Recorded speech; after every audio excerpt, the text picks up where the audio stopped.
മുഖ്യമന്ത്രി ഒമാനിലെത്തിയിരിക്കുന്നു എന്നതാണ് ഏറ്റവും പ്രധാനപ്പെട്ട കാര്യം. നമ്മൾ ഇന്നലെ കണ്ടതാണ്. ഇന്ന് മുഖ്യമന്ത്രി അവിടെ വളരെ പ്രധാനപ്പെട്ട ചില പരിപാടികൾ ഉദ്ഘാടനം ചെയ്യും. മസ്കറ്റിൽ പ്രവാസി മലയാളി സമൂഹത്തിൻ്റെ വിവിധ മേഖലകളിലുള്ളവർ നോക്കിക്കാണുന്നത് വലിയ ആവേശത്തോടെയാണ് മുഖ്യമന്ത്രിയുടെ വരവിനെ നോക്കിക്കാണുന്നത്. പുതിയ തലമുറയിൽപ്പെട്ട കുട്ടികൾ വരെ മുഖ്യമന്ത്രിയുടെ വരവിനെ ഏറ്റവും ആവേശത്തോടെ സ്വീകരിക്കുന്നത് മസ്കറ്റിൽ നിന്ന് നമുക്ക് കാണാൻ കഴിയുന്നുണ്ട്. ഒരു കാര്യം ചെയ്യാം, മസ്കറ്റിലെ പ്രവാസികളുടെ മുഖ്യമന്ത്രി വരുന്നതിനെക്കുറിച്ചുള്ള അവരുടെ ഒരു പ്രതികരണം, അവരുടെ ഒരു ആവേശം നമുക്കൊന്ന് കണ്ടുവരാം. അമീറാത്ത് പാർക്കിൽ മുഖ്യമന്ത്രി പിണറായി വിജയൻ പങ്കെടുക്കുന്ന ചരിത്ര സംഗമത്തിന് ഇനി ഏതാനും മണിക്കൂറുകൾ മാത്രമേ ബാക്കിയുള്ളൂ. ഈ പരിപാടിക്കായുള്ള എല്ലാ ഒരുക്കങ്ങളും പൂർത്തിയായി. അങ്ങേയറ്റം ആവശ്യത്തിലാണ് ഒമാനിലെ പ്രവാസി മലയാളികൾ. ഈ പരിപാടിയുടെ ഒരുക്കങ്ങളെക്കുറിച്ച് വിലയിരുത്താൻ ഇപ്പോൾ തന്നെ സംഘാടക സമിതിയൊക്കെ തന്നെയും ഇവിടെ എത്തിക്കഴിഞ്ഞു. സംഘാടക സമിതിയുടെ ചെയർമാനാണ് വിൽസൺ. എന്തുമാത്രം ഒരുക്കങ്ങൾ ഇപ്പോൾ പൂർത്തിയായിട്ട് എന്തുമാത്രം ആവേശത്തിലാണ് ഈ പ്രവാസി മലയാളികൾ ഇപ്പോഴുള്ളത്? നമ്മളിവിടെ ഈ ഒരു അവസരത്തിൽ എത്തി നിൽക്കുന്നത് 4-5 മാസത്തെ പ്രവർത്തനങ്ങളുടെ ഒരു അവസാന ഘട്ടം എന്നുള്ള രീതിയിലാണ്. ഞങ്ങളിതിന് 63ഓളം അംഗങ്ങളുള്ള ഒരു കോർ കമ്മിറ്റി രൂപീകരിച്ചുകൊണ്ട് 4 മാസങ്ങൾക്ക് മുമ്പ് തുടങ്ങിയ പ്രവർത്തനങ്ങളാണ് ഇപ്പോൾ ഈ അവസാന ഘട്ടത്തിൽ എത്തി നിൽക്കുന്നത്. അതിൻ്റെ വ്യത്യസ്തമായ കമ്മിറ്റികൾ, 20-ലധികം കമ്മിറ്റികൾ വ്യത്യസ്തമായ ഹെഡിൽ ഇതുമായി ബന്ധപ്പെടുത്തിക്കൊണ്ട് പ്രവർത്തിച്ചുകൊണ്ടിരിക്കുകയാണ്. അപ്പോൾ ഇപ്പോൾ നമ്മൾ എത്തി നിൽക്കുന്ന ഒരു സാഹചര്യം എന്ന് പറഞ്ഞാൽ നിങ്ങൾക്ക് ഇവിടെ കാണാൻ സാധിക്കുന്ന പോലെ എല്ലാ തയ്യാറെടുപ്പുകളും കൃത്യമായി നടത്തിക്കൊണ്ട് കൃത്യമായി അതിൻ്റെ പ്രൗഢഗംഭീരമായിട്ട് ഉദ്ഘാടനം നടത്തിയിരിക്കുകയാണ്. മുഖ്യമന്ത്രി വരുമ്പോൾ ഇവിടെ ഞങ്ങൾ പ്രതീക്ഷിക്കുന്നത് ഒമാനിലെ ഈ ഒരു ഇന്ത്യൻ സമൂഹം കണ്ടിട്ടുള്ള ഏറ്റവും വലിയ ഒരു ജനക്കൂട്ടമായിരിക്കുമെന്ന് ഞങ്ങൾക്ക് കൃത്യമായ ബോധ്യമുണ്ട്. പ്രവാസികൾക്ക് വേണ്ടി വലിയ വലിയ കാര്യങ്ങൾ ചെയ്ത ഒരു ഗവൺമെന്റിന്റെ തലവനാണ് ഇവിടെ വരുന്നത് എന്ന കൃത്യമായ ബോധ്യം ഞങ്ങൾക്ക് എല്ലാവർക്കും ഉണ്ട്.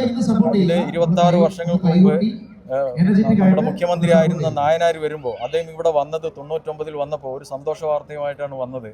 അതായത് ഇന്ത്യയിൽ ആദ്യമായി ഒരു ഗവൺമെന്റ് പ്രവാസികൾക്ക് വേണ്ടി ഒരു ഡിപ്പാർട്ട്മെന്റ് രൂപീകരിച്ചുകൊണ്ട് ആ സന്തോഷ വാർത്തയുമായിട്ടാണ് അദ്ദേഹം കടന്നു വന്നത്. ഇന്ന് 26 വർഷങ്ങൾക്ക് ശേഷം ഞങ്ങൾ തിരിഞ്ഞു നോക്കുമ്പോൾ ആ ഡിപ്പാർട്ട്മെന്റിന്റെ നേതൃത്വത്തിൽ ഒരുപാട് കാര്യങ്ങൾ ചെയ്തതായിട്ട് നമുക്ക് കാണാൻ പറ്റും. എന്തെല്ലാം പ്രതീക്ഷയുണ്ട്? തീർച്ചയായിട്ടും മുഖ്യമന്ത്രി വരുമ്പോൾ ഇവിടുത്തെ മലയാളി സമൂഹം പ്രതീക്ഷിക്കുന്നത് അദ്ദേഹത്തിൻ്റെ ചില പ്രഖ്യാപനങ്ങളൊക്കെ ഉണ്ടാകുന്നതാണ്. അതെന്തൊക്കെയായിരിക്കും പ്രഖ്യാപനമുള്ള കാര്യത്തിൽ ഇപ്പോൾ എനിക്കിപ്പോൾ ഒന്നും പറയാൻ കഴിയില്ല. പക്ഷേ വലിയ പ്രതീക്ഷയോടുകൂടിയാണ് ജനങ്ങൾ കാത്തിരിക്കുന്നത്. എന്തെങ്കിലുമൊക്കെ പ്രവാസികൾക്ക് വേണ്ടിയിട്ടുള്ള എന്തെങ്കിലും തരത്തിലുള്ള പ്രഖ്യാപനങ്ങൾ ഉണ്ടാവും തന്നെയാണ് എല്ലാവരും കരുതുന്നത്. 26 വർഷങ്ങൾക്ക് ശേഷമാണ് നമ്മളെ മുഖ്യമന്ത്രി മസ്കറ്റിൽ വരുന്നത്. വളരെ സന്തോഷമുണ്ട്. ഒരു ഉത്സവ പറമ്പ് പോലെയാണ് നമ്മളെ മസ്കറ്റ് അമീറാത്ത് പാർക്ക് ഇപ്പോൾ ഉള്ളത്. അപ്പം കലാരൂപങ്ങളും പല കലാപരിപാടികളും നടക്കുമ്പോൾ അതിൻ്റെ കൂടെ സയൻസ് ഫെസ്റ്റ് പോലത്തുള്ള പ്രോഗ്രാംസ് നടക്കുമ്പോൾ ഇന്ത്യൻ സ്കൂൾ മൊത്തമുള്ള സ്കൂളിൽ നിന്നാണ് പാർട്ടിസിപ്പേഷൻ നമുക്ക് വന്നിട്ടുള്ളത്. വളരെ വെയിറ്റ് ചെയ്യുന്നൊരു പ്രോഗ്രാം തന്നെയാണത്. ഭയങ്കര എക്സൈറ്റഡ് ആണ്. ഞങ്ങളുടെ പരിപാടി ഉണ്ട് നാളെ രാവിലെ, വെൽക്കം ഡാൻസ് ആണ്. സോ ഭയങ്കര എക്സൈറ്റഡ് ആണ്. കുറേ ദിവസത്തെ ഹാർഡ് വർക്കാണിത്. സോ ഭയങ്കരമായിട്ട് കാത്തിരിക്കുക. എല്ലാവരുടെയും പ്രിയപ്പെട്ട മുഖ്യമന്ത്രി ആയതുകൊണ്ട് ഭയങ്കര വെയിറ്റിംഗ് ആണ് കാണാൻ. അങ്ങനെ ഭയങ്കര ഒരു മുഖ്യമന്ത്രി എന്ന നിലയിൽ ഭയങ്കരമായിട്ട് ആവേശമാണ് ഞങ്ങൾക്ക് കാണാൻ വേണ്ടിയിട്ട്.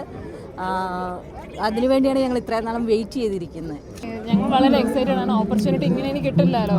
എനിക്ക് 26 വർഷം കഴിഞ്ഞ് വരുമ്പോൾ ഞങ്ങൾ ആദ്യമായിട്ടല്ലേ കാണുന്നത് നേരിട്ട്. അതിൻ്റെ എക്സൈറ്റ്മെന്റ് ഉണ്ട്. വളരെയധികം സന്തോഷമുണ്ട്. രണ്ടാമതായിട്ടാണ് ഇവിടെ കേരളത്തിൻ്റെ മുഖ്യമന്ത്രി ഇവിടെ ഒമാനിലേക്ക് വരുന്നത്. അതുകൊണ്ട് എക്സൈറ്റഡ് ആണ്. അത് നമ്മൾ മസ്കറ്റിൽ നിന്ന് ഒരു 160 കിലോമീറ്റർ ദൂരെയുള്ള നിസ്വ എന്ന് പറഞ്ഞ പ്രദേശത്താണ് വരുന്നത്. സാധാരണക്കാരായ മലയാളികൾ ഒരുപാടുള്ളൊരു പ്രദേശമാണ്. നമുക്കറിയാം, നമ്മളൊരു മുഖ്യമന്ത്രി വരുമ്പോൾ സന്തോഷമുള്ളൂ. നമ്മൾ നിസ്വയിലൊക്കെ എല്ലാ മലയാളികളും ഒരുപാട് ആവേശത്തിലാണ്. എല്ലാവരും നാളെ ഇവിടെ പരിപാടി കാണാൻ വേണ്ടി വരാൻ തയ്യാറായിരിക്കുകയാണ്. പ്രത്യേകിച്ച് നവകേരള നായകനായ ഒരു മുഖ്യമന്ത്രി. നമ്മുടെ നാട്ടിലൊക്കെ പോകുമ്പോൾ നമുക്ക് മാറ്റങ്ങൾ കാണാൻ പറ്റും. നാട്ടിൽ എത്രത്തോളം മാറ്റങ്ങൾ ഉണ്ടായിരുന്നു. നമുക്ക് ആഗ്രഹിക്കുമായിരുന്നു നമ്മൾ ഗൾഫിലൊക്കെ കാണുന്ന പോലത്തെ റോഡുകളൊക്കെ നമ്മുടെ നാട്ടിൽ വരണം. ഇപ്പം നമ്മൾ നാട്ടിൽ പോകുമ്പോൾ നമുക്ക് കാണാൻ പറ്റും. നമുക്ക് തന്നെ യാത്ര ചെയ്യാൻ പറ്റും നല്ല നല്ല റോഡുകൾ, ഒരുപാട് മാറ്റങ്ങൾ, സ്കൂളുകൾ, ആശുപത്രികളായിക്കോട്ടെ, എല്ലാ മാറ്റങ്ങളും കൊണ്ടുവന്ന നമ്മളൊരു നവകേരള സൃഷ്ടിയായ മുഖ്യമന്ത്രി ഒമാനിൽ വരുമ്പോൾ വളരെയധികം സന്തോഷമാണ്. തീർച്ചയായിട്ടും പ്രവാസി എന്നുള്ള നിലക്ക് വലിയ ആവേശത്തിലാണ് ഞങ്ങളെല്ലാവരും. ഞങ്ങൾ ഇത്രയും വലിയ ഏതാണ്ട് 165 കിലോമീറ്റർ ദൂരമുള്ള നിസ്വയിൽ നിന്ന്, ഒമാൻ്റെ സാംസ്കാരിക തലസ്ഥാനമായ നിസ്വയിൽ നിന്ന് വളരെ ആവേശത്തോടു കൂടിയാണ് ഈ പരിപാടിയിൽ പങ്കെടുക്കാൻ എത്തിയത്. നമ്മളെല്ലാം ചേർത്ത് പിടിക്കുന്ന ഒരു വലിയൊരു ആവേശം, നമ്മുടെ ഒരു വലിയൊരു അഭിമാനം തന്നെയാണ്. പ്രവാസികളെ സംബന്ധിച്ച് ഒരു അഭിമാനകരമായ ഒരു മുഹൂർത്തമാണ്.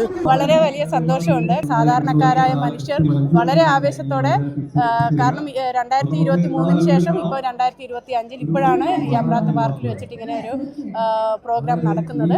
അതിൻ്റെ ഒരു സന്തോഷമുണ്ട്. പിന്നെ മുഖ്യമന്ത്രി കുറേ വർഷങ്ങൾക്ക് ശേഷം ഇവിടെ എത്തിച്ചേർന്നതാണ്. അദ്ദേഹത്തിനെ കാണാനുള്ള സന്തോഷം. വെയിറ്റിംഗിലാണ്. ഇപ്രാവശ്യം കൂടുതൽ ICF കൂടുതൽ മനോഹരമായിരിക്കും CM കൂടി ഉണ്ടാകുമ്പോൾ. പല ഭാഗത്തു നിന്നായിട്ട് മുഖ്യമന്ത്രിയുടെ പരിപാടിയുമായി ബന്ധപ്പെട്ടുകൊണ്ടുള്ള ഒട്ടനവധി അന്വേഷണങ്ങളാണ് വന്നുകൊണ്ടിരിക്കുന്നത്. അതുകൊണ്ട് തന്നെ വലിയൊരു ജനപ്രവാഹം പ്രതീക്ഷിക്കുന്നു. പ്രത്യേകിച്ചും പ്രവാസി മേഖലയിലൊക്കെ തന്നെ വളരെ കൃത്യമായി ഇടപെട്ടുകൊണ്ടിരിക്കുന്ന ഒരു മുഖ്യമന്ത്രി എന്നുള്ള നിലയിൽ വളരെ പ്രതീക്ഷയോടുകൂടി തന്നെയാണ് ഒമാനിലെ പ്രവാസി സമൂഹം ആ വരവിനെ കാണുന്നത്. പ്രവാസികളെ സംബന്ധിച്ചിടത്തോളം ഈ കഴിഞ്ഞ ഒരു 9 വർഷക്കാലം കേരളത്തിൻ്റെ എല്ലാവിധത്തിലുള്ള വികസനത്തിനും, കേരളത്തിൻ്റെ മാത്രമല്ല പ്രവാസികളെ സംബന്ധിച്ചിടത്തോളം ഇത്രയധികം പ്രവാസികൾക്ക് അവരുടേതായ ആവശ്യങ്ങൾ കണ്ടറിഞ്ഞുകൊണ്ട് അവരെ സഹായിച്ച ഒരു സർക്കാർ ഇതിനു മുമ്പ് ഉണ്ടായിട്ടുണ്ടോ എന്നുള്ളത് പോലും സംശയമാണ്. ഒരുപക്ഷെ VS അച്യുതാനന്ദൻ സർക്കാർ നടപ്പിലാക്കി വന്ന പ്രവാസി ക്ഷേമനിധി അതിപ്പോൾ വർദ്ധിപ്പിക്കാൻ പോകുന്നു എന്നുള്ളൊരു സന്തോഷ വാർത്ത കൂടി നമുക്ക് കേൾക്കുന്നുണ്ട്. എന്തായാലും മുഖ്യമന്ത്രി അത്തരത്തിലുള്ള ഒരു പ്രഖ്യാപനം ഇവിടെ നടത്തുമോ എന്നുള്ള കാര്യത്തിൽ അറിയില്ല. പക്ഷേ എന്നിരുന്നാലും നമ്മൾ അതൊക്കെ തന്നെ പ്രതീക്ഷിക്കുന്നുണ്ട്. ഈ പാർക്ക് ഇന്ന് വരെ കണ്ടിട്ടില്ലാതെ മസ്കറ്റ് ഫെസ്റ്റിവലിന് വരുന്ന ജനക്കൂട്ടം നമുക്കറിയാവുന്നതാണ്. ഒരുപക്ഷെ ഈ പാർക്ക് ഇന്നേ വരെ കണ്ടിട്ടില്ലാത്ത ഒരു ജനസംഖ്യ ഇവിടെ ഒഴുകിയെത്താനുള്ള ഒരു സാധ്യതയാണ് ഇന്ന് കാണുന്നത്. മുഖ്യമന്ത്രി എന്ന നിലയിൽ ശ്രീ പിണറായി വിജയനുള്ള വലിയൊരു ആവേശകരമായ സ്വീകരണം ഒരുക്കാൻ വേണ്ടി തന്നെയാണ് ഒമാനിലെ ആവാല വൃദ്ധജനങ്ങളും ഒരുങ്ങിയിരിക്കുന്നത്.